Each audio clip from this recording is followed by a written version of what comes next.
Bom, pessoal, então hoje a gente traz para vocês um vídeo falando sobre as estratégias de leitura de questões que trazem o texto como suporte, tá? Então, são elas: substituir palavras ou expressões por sinônimos, não existem sinônimos exatos, mas palavras com sentidos parecidos, né?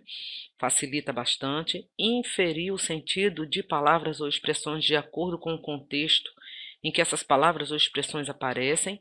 Inferir significa deduzir, né, o sentido de palavras ou expressões a partir do entorno, do contexto em que essa palavra aparece. É bom lembrar que contexto não é só o que está dentro do texto, mas também, né, quem produziu, para quem produziu, enfim, tudo o que se refere ao texto.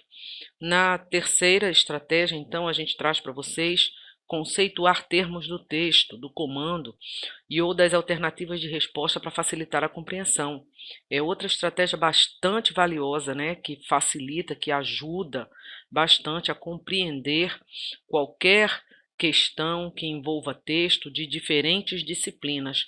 Conceitue os termos, conceitue as palavras que aparecem no texto, uma ou outra, para você lembrar do sentido dessas palavras, e principalmente as que aparecem no comando e ou nas alternativas de resposta. É muito importante, então, conceituar, né? Identificar assim o sentido próximo, mais próximo possível do que essa palavra quer dizer aí dentro do contexto. Uma outra estratégia é relacionar elementos verbais e ou não verbais do texto. Quando o texto apresentar elementos não verbais, então fazer essa relação. Mas também os elementos verbais dentro do próprio texto, tá? Como acontece com a anáfora, com a catáfora, ou seja, elementos que vêm antes, né? Foram citados antes, e elementos que podem ser citados depois de um elemento que possa relacionar aí uma palavra, né, um pronome, por exemplo, que possa relacionar esses termos do texto. Também destacar ideias principais de cada parágrafo é uma outra estratégia que dá muito certo, especialmente quando o texto é longo. Então, numa primeira leitura, leia com calma, parágrafo por parágrafo, e a cada parágrafo lido, pare, destaque a ideia principal para poder ler o parágrafo seguinte. Ao final do texto, por longo que ele seja, você tem aí o texto todo resumido em ideias principais, né? Isso vai ajudar você a ganhar tempo e a identificar e lembrar do que o texto fala, tá? Ler o enunciado ou o comando antes de ler o texto. Essa é uma estratégia bacana que eu trago para vocês como sugestão, né? Também dos nossos alunos, foram eles que sugeriram aí essa estratégia. Dá muito certo para as avaliações externas do SAEB, do SAEP. Concurso também pode ser que ajude, mas nem todo concurso, esse tipo de, nem toda questão, essa estratégia pode funcionar. Então, se funcionar com você, utilize, tá?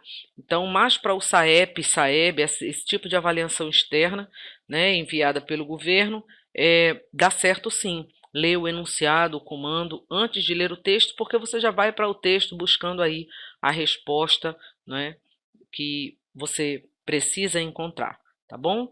E aí, como isso funciona? Como é que tudo isso funciona dentro de uma questão? Então, aqui a gente traz um exemplo para vocês de uma questão do SAEP. Leia o texto abaixo. 1.141.575 de amigos, né? Então, 1.141.575 pessoas passaram pelo site da Super no mês de março. É um baita número e um novo recorde de audiência que comemoramos bastante aqui. Ultrapassamos a marca do 1 milhão pela primeira vez. Foi nessa mesma época que estreamos a versão da revista para iPad. Mais um sucesso. Quando escrevi este texto, o aplicativo completava 11 dias na liderança dos mais baixados no Brasil. Enquanto isso, nosso perfil no Twitter, o @revista super, batia nos 370 mil seguidores. Você já é um deles? E a nossa página no Facebook mais que dobrava de tamanho em relação ao início do ano. Você já nos curtiu? Então aqui a gente tem um exemplo de um texto mediano para longo, né, mais mediano mesmo, onde aí a gente já leu o primeiro parágrafo. Destacando então as ideias principais do primeiro parágrafo, seria, né, um novo recorde de audiência que comemoramos bastante aqui, e nessa mesma época, né, estreamos a versão da revista para iPad. Então, seriam essas ideias centrais, né, principais aí que a gente encontra nesse parágrafo. E aí a gente vai ler o segundo parágrafo. Dá para ver que a gente anda crescendo nos meios digitais. Mas março também foi um mês em que a super impressa, esta que você tem em mãos, alcançou uma das melhores vendagens dos últimos meses, ou seja, ficamos maiores no digital e no impresso ao mesmo tempo. Isso nos faz acreditar que estamos certos ao apostar em que a internet e papel não se excluem. Pelo contrário, esta é uma conta de adição. Você não escolhe entre um e outro, mas usa ambos em diferentes momentos da vida. E é por isso que trabalhamos para que você leia a super quando, onde e como preferir. Então, aqui também a gente traz, no segundo parágrafo, as ideias centrais, né? Março também foi um mês em que a super impressa alcançou uma das melhores vendagens dos últimos meses. Então, destacando aí, né, o que a gente poderia chamar de tópico frasal do parágrafo, né, que é a ideia central, né, a frase que vai ser discutida, a ideia que vai ser discutida dentro do parágrafo, certo? Então, esse é o tópico central, acrescentando aí, estamos certos ao apostar em que a internet e papel não se excluem. Na verdade, aqui a gente está apostando, ou melhor, a gente está destacando aí, né, um ponto de vista tomado pelo autor do texto. Continuando o último parágrafo, por trás desse trabalho está uma equipe que tem muita competência e garra. Não existe tempo ruim no time digital liderado por Fred Di Giacomo. Os jornalistas Cleison Barbosa e Ana Carolina Prado, os designers Fabiane Zambon e Daniel Apolinário e os webmasters Bruno Xavier e Lucas Otsuka sabem o que você gosta de ler e como fazer para entregar. E é por isso que o sol anda brilhando tanto por aqui. Um grande abraço. Então aqui também a gente tem, ó, como ideia central, né?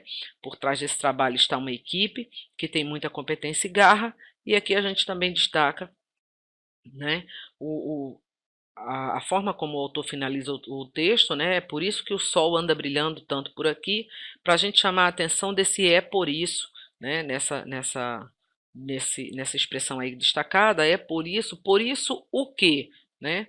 Porque tem aí uma equipe muito competente, né, e que apresenta muita garra. Então, se voltarmos ao texto desde o início e relermos as ideias principais destacadas, né, um novo recorde de audiência da revista Super, que comemoramos bastante por aqui. Na mesma época, é estreada aí a versão digital da revista, a versão para iPad, e aí vai comparar no segundo parágrafo que o mês de março, né, foi um mês também que a revista impressa, né, alcançou uma das melhores vendagens. Então, assim, a ideia que se compara entre o primeiro e o segundo parágrafo, ele resume aqui quando ele diz: estamos certos ao apostar em que internet e papel não se excluem. E por último, ele vai dizer que tudo isso acontece porque a revista tem uma equipe de muita competência e garra, certo? Então, por isso que o sol anda brilhando tanto por aqui, né? Então, por isso que, por conta dessa equipe de competência e garra, então aí também no terceiro parágrafo essa é a ideia central. Bom, o exercício diz o seguinte: nesse texto a tese defendida pelo autor é que, antes da gente olhar as alternativas, não olhem para as alternativas agora, primeiro lembre-se o que é tese, né? Vamos mais uma vez conceituar. O que é tese? Tese é o ponto de vista defendido pelo autor do texto.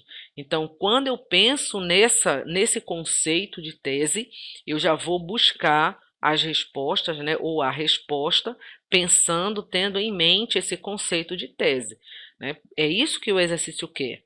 A tese defendida pelo autor do texto. É preciso ficar de olho no conceito, no comando, no enunciado da questão, por quê? Porque novamente nós vamos ver aí, né, nós vamos ver aí da letra A até a letra E, todas as alternativas estão presentes no texto. Não é isso? Então, qual vai ser a resposta? Então, é preciso estar muito atento ao comando, né, da questão, ao enunciado da questão, para poder você saber responder.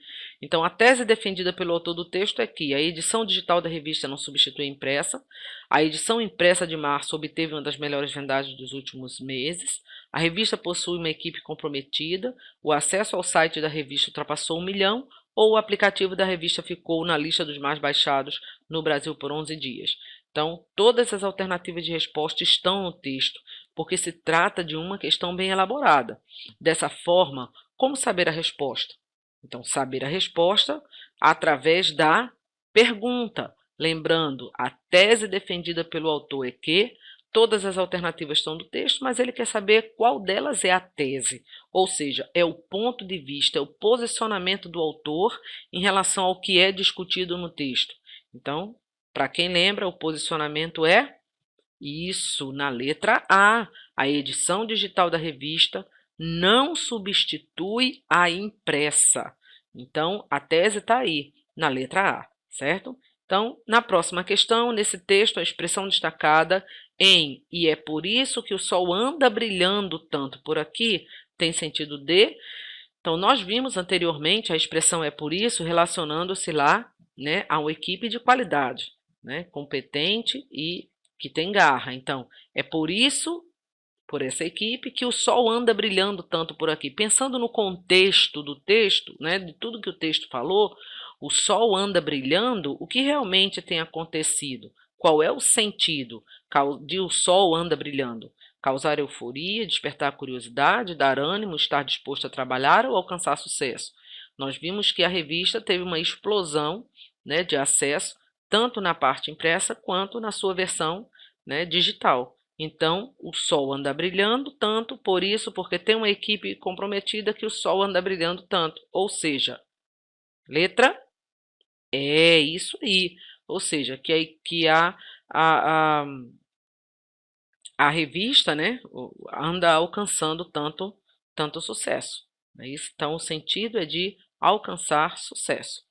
Aqui a gente traz, né, um texto utilizado no Tribunal de Justiça de Pernambuco, na prova do Tribunal de Justiça de Pernambuco para nível médio, né, técnico, o cargo de técnico do Tribunal de Justiça de Pernambuco.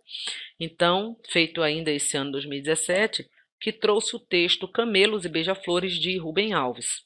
E aqui a gente traz um trecho do texto para a gente contemplar algumas questões. Então, a revisora informou delicadamente que era normal, ou melhor, que era norma do jornal que todas as histórias deveriam ser grafadas como histórias. É assim que os gramáticos decidiram e escreveram nos dicionários. Respondi também delicadamente: comigo não. Quando escrevo história, eu quero dizer história. Quando escrevo história, eu quero dizer história. História e história são tão diferentes quanto camelos e beija-flores. Escrevi um livro baseado na diferença entre história e história. O revisor, obediente ao dicionário, corrigiu minhas histórias para história. Confiando no rigor do revisor, não li o texto corrigido. Aí, um livro que era para falar de camelos e beija-flores só falou de camelos. Foram-se os beija-flores engolidos pelos camelos. Escoro-me no Guimarães Rosa. Ele começa o Tutameia com esta afirmação: a história não quer ser história. A história, em rigor, deve ser contra a história. Qual é a diferença? É simples. Quando minha filha era pequena, eu lhe inventava histórias. Ela, ao final, me perguntava: papai, isso aconteceu de verdade? E eu ficava sem lhe poder responder, porque a resposta seria de difícil compreensão para ela. A resposta que lhe daria seria: essa história não aconteceu nunca, para que aconteça sempre. Então, aqui a gente tem o trecho do texto de Rubem Alves, né? Caiu lá no Tribunal de Justiça e na prova do Tribunal de Justiça, com as seguintes questões. Considere o fragmento abaixo para responder as questões 5, 6 e 7. A resposta que lhe daria seria: essa história não aconteceu nunca, para que aconteça sempre. Quinto parágrafo. Então, o pronome destacado cumpre papel coesivo, mas também sintático na oração. assim, sintaticamente, ele deve ser classificado como. Então, para classificar esse pronome, é preciso saber a quem ele se refere. A resposta que lhe daria. Daria o quê? Daria a resposta a quem? A esse lhe aí, que representa, no caso, pelo contexto, a filha dele, né? Que ele vai dizer, se eu fosse lhe dar uma resposta, a resposta que lhe daria seria, né? Então, esse lhe aí é a filha dele. Então, pelo que a gente pode perceber, a gente tem aí a resposta como objeto direto do verbo dar, né? E o lhe como objeto indireto também desse verbo dar. Quem dá alguma coisa a alguém. Nesse caso aqui, nesse contexto, esse verbo ele é transitivo direto e indireto, chamado também de verbo bitransitivo. Então, aí a gente tem um lhe ocupando a posição de isso, objeto indireto, né? Por quê? Porque completa o sentido do verbo daria, ok? Na sexta questão, o emprego do futuro do pretérito do indicativo cumpre um papel expressivo no trecho. Isso porque, no contexto, sinaliza ações. Então, interessante aqui, a questão está mais contextualizada, menos gramatical, como no caso da questão anterior, mais contextualizada, porque trata do sentido do verbo no pretérito, no futuro do pretérito do indicativo. Então, como o próprio nome já diz, futuro do pretérito sinaliza ações. Nesse caso, a gente tem aí ações, isso, ações futuras que não serão realizadas, ou seja, ele vai dizer, né, a resposta que lhe daria seria, né? Então, é um verbo no futuro do pretérito que ele projeta algo para o futuro, mas que não vai ser realizado. Por que não vai ser realizado? Porque depende de um outro fator, né? Que é o caso lá no contexto do texto, que ele vai dizer, se ela compreendesse, né? Então, a resposta que lhe daria seria, mas aí lhe daria seria, e por que não dá, por que não é? Porque ele diz, né, no texto que ela não compreenderia, ok? Então, as ações sinalizadas aí por esse futuro do pretérito são futuras que não serão realizadas. Na sétima questão, no último período, ocorre um jogo de palavras entre advérbios, explicitando a seguinte figura de linguagem. Então, voltando lá para a questão, no último período, essa história não aconteceu nunca para que aconteça sempre. Então, o jogo aí está entre as palavras nunca, os advérbios nunca e sempre, né? Então, nunca e sempre acontecendo ao mesmo tempo. Então, a gente aí tem muito mais do que uma simples antítese, né? O nunca e o sempre no mesmo espaço de tempo, no mesmo momento, essa história não aconteceu nunca para que aconteça sempre, é na verdade um paradoxo, é isso aí, é um paradoxo, né? Por que que é um paradoxo? Porque são duas ideias não apenas contrárias, mas que elas se contradizem e convivem no mesmo momento e estão sendo ditas e acontecendo no mesmo momento, nunca e sempre. Ok, e a oitava questão que a gente traz para você, né, em relação ainda a esse texto, a oração destacada em confiando no rigor do revisor, não li o texto corrigido no terceiro parágrafo, está na forma reduzida e introduz, né, em relação ao principal valor semântico de. Então, antes de você olhar para as alternativas, analise a oração, confiando no valor, ou melhor, no rigor do revisor, não li o texto corrigido. Então, pensa, substitui aí as palavras, né? Aqui, como o exercício diz, essa oração subordinada está reduzida, é uma oração, né, subordinada adverbial reduzida de gerúndio, porque o verbo principal dela está no gerúndio, confiando, né? Mas releia, troque a ordem das orações, substitua as palavras, que vai ficar mais claro para você saber qual é o valor semântico. Então, porque confiei no rigor do revisor, não li o texto corrigido. Ou não li o texto corrigido porque confiei no rigor do revisor. Ou confiando no rigor do revisor. Por isso que eu não li o texto, eu confiei no rigor do revisor. Então, se você observar essa relação, ela vai mostrar uma relação entre essas orações, não li o texto corrigido, porque confiei, né, no rigor do revisor, ou mesmo confiando no rigor do revisor, você vai perceber aí que existe entre essas relações, entre essas orações, uma relação de isso, uma relação de causa. Existe uma relação de causalidade entre essas orações. De justiça, né, que aí você tem, no caso, um texto icônico verbal ou imagético verbal, né, verbal não verbal, que tem imagens e palavras, e é preciso ler essa imagem. Aí o homem cortou a árvore ao meio, fez um quadrado, né, deixou a árvore no lugar que está, tirou só o miolo, vamos dizer assim,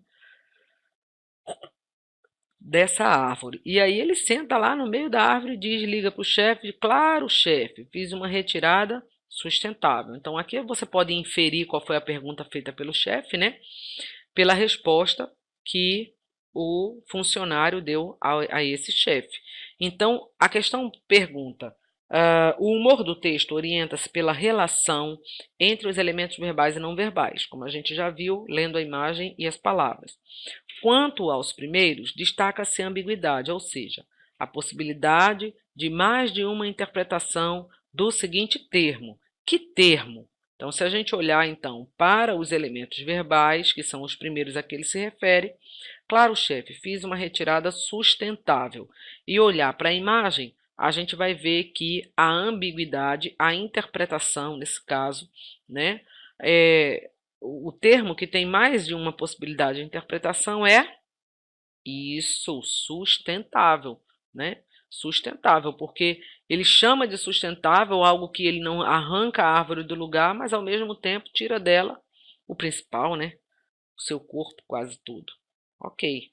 Então, aí a gente tem mais uma questão, que é a questão de SAEP, né? Para a gente verificar também essas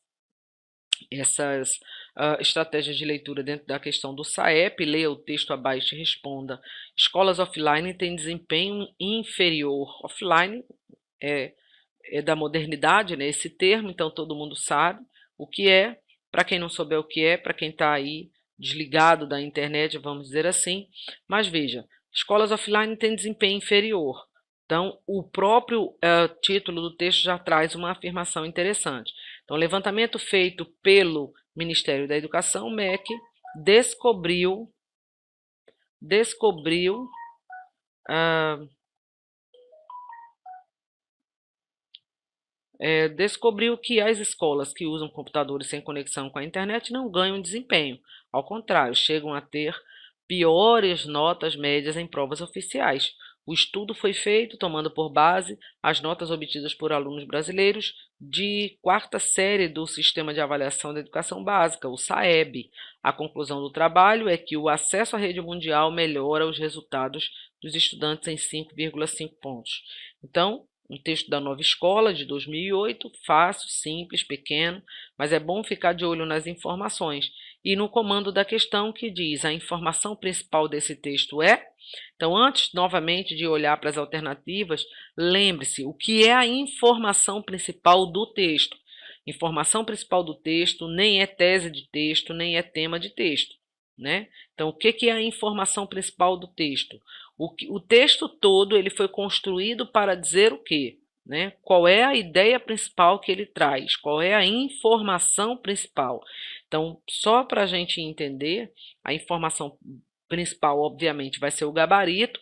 Isso quer dizer, isso indica, claro, que, consequentemente, as outras alternativas são informações secundárias. Então, daí você olhar para as alternativas agora e pensar o que é principal aqui, o que é secundário, né?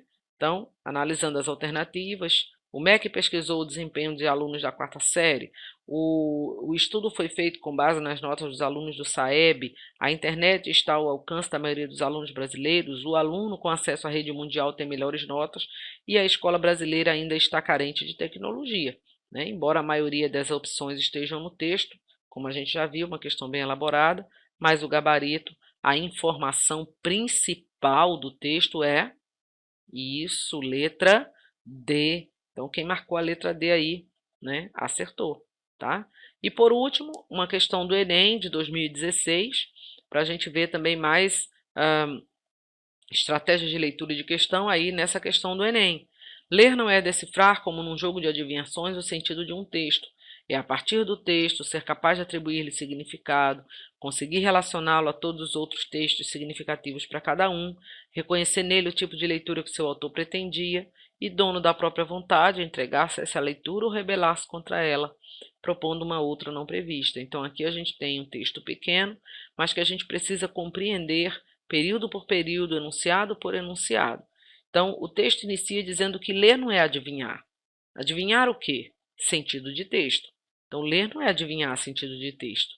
É fazer o quê? É a partir do texto, a partir do que o texto traz, do que o texto mostra. Veja aí que a gente vai acrescentando palavras, né, para que o texto fique mais claro, para que você compreenda melhor o texto. Então, é a partir do que o texto traz, do que o texto mostra, ser capaz de atribuir-lhe significado, conseguir relacioná-lo, né, a todos os outros textos significativos para cada um, ser capaz de atribuir-lhe significado. Atribuir significado a quem? Ao texto.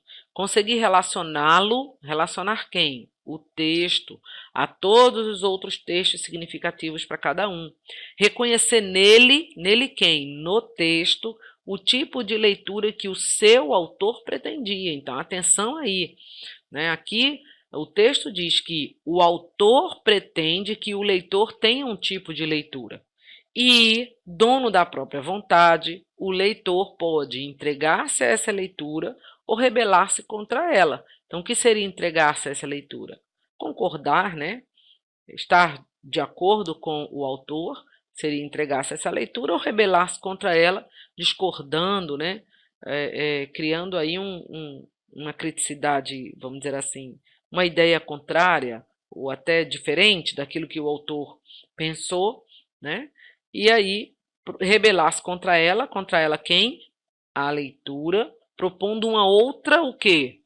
Isso, uma outra leitura não prevista. Certo? Então, quando você acompanha esse raciocínio, faz essas substituições, essas relações entre os termos textuais, né? Você vai percebendo ali que o texto vai ficando mais claro para você e começa a compreender melhor, tá? Então, daí a compreensão do texto. As mesmas estratégias a gente usa no comando e também usa nas alternativas. Então, nesse texto, a autora apresenta reflexões sobre o processo de produção de sentidos valendo-se da metalinguagem. Então, a autora fala, a autora traz reflexões, né, sobre o processo de produção de sentido de quê? Isso, de texto, valendo-se da metalinguagem, através da metalinguagem, por meio da metalinguagem. Veja as substituições aí de valendo-se, só para a gente fixar a ideia de que a autora fala de produção de sentido de texto usando a metalinguagem, né? Através da metalinguagem. Então, a metalinguagem está aí na nossa frente, está no texto, certo? Então, o que é metalinguagem? Se ela está no texto, a gente olha para o texto e pensa, se a autora ela fala de produção de sentidos de texto usando metalinguagem, ela usa um texto para falar de produção de sentido de texto. Então, metalinguagem nada mais é do que quando você tem um objeto que fala dele mesmo. Então, essa função da linguagem, ou seja, a metalinguagem, torna-se evidente pelo fato de o texto torna-se evidente, torna-se clara, torna-se explícita. Então, a metalinguagem ela se torna explícita, evidente, clara, pelo fato de o texto, então, lembrar o que é metalinguagem, o objeto falando dele mesmo, e veja aí quais opções você tem e qual seria, na sua opinião, o gabarito. É interessante destacar que muitos estudantes marcam a letra A, ressaltar a importância da intertextualidade. E, novamente, eu trago aquele raciocínio. Todas as alternativas têm no texto. A letra A é uma alternativa plausível, mas não é o gabarito. Por quê? Porque, embora o texto fale de intertextualidade, relacionar o texto com outros e tal, mas isso não é metalinguagem. Lembra que lá no finalzinho do comando ele vai dizer que a metalinguagem torna-se evidente, ele quer saber da metalinguagem, que ela se torna clara, explícita no texto, porque o texto faz o quê? Então, não é porque o texto ressalta a importância da intertextualidade, porque intertextualidade não é metalinguagem. Intertextualidade, como o próprio nome já diz, é um texto citando o outro, é um texto mencionando o outro. Então, não se trata de metalinguagem. Então, a resposta é isso, letra D, discorrer sobre o ato de leitura. Então, porque o texto discorre sobre o ato de leitura, né? Então, é essa a função, a metalinguagem se torna explícita. Porque você tem um texto, né? Uma leitura que fala de leitura, um texto que fala sobre texto, ou seja, o objeto falando dele mesmo. É isso aí, pessoal. Por hoje é só. Um abração e até mais.